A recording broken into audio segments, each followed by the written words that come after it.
ఓహో, అక్కడికి వెళ్ళిపోతే రైల్వే స్టేషన్లోనే ఉండాల్సి వచ్చింది. నాకు ఎవరు తెలియదు అక్కడ. 3 రోజులు 3 రాత్రుళ్ళు రైల్వే స్టేషన్లోనే ఉన్నాను. రైల్వే స్టేషన్లోనే ఉండి సువార్త పరిచర్య చేస్తూ ఉంటే మోకాళ్ళ మీద ప్రార్థన చేశాను. ప్రవ్వా ఏంటి తుమ్ జాతా హై మై ఆతా హై, ఇంతే వచ్చు నాకు, అంతమించేం రాదు. జాతా హై ఆతా హై ఇంతే వచ్చు.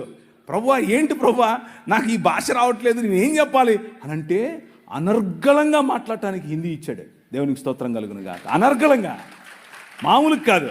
ఒక్క నెలలోనే టీవీలో మాట్లాడాను. ఎలా? హిందీలో మాట్లాడాను. నేనేం నేర్చుకోలా, ఏ స్కూల్కి వెళ్ళలా, ఏ గ్రామర్ చదవలా.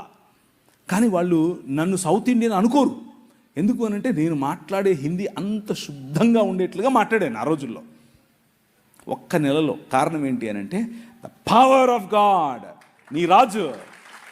నీ రాజు ఆయన వాడుకోవాలి అనుకుంటే కావలసిన ఈవులు ఇస్తాడు, కావలసిన వరాలు ఇస్తాడు, కావలసినటువంటి అవకాశాలు ఇస్తాడు. నాకు ఇచ్చాడు. నేను వెళ్ళి మాట్లాడాను. అక్కడ కలిసాను నా భార్యను.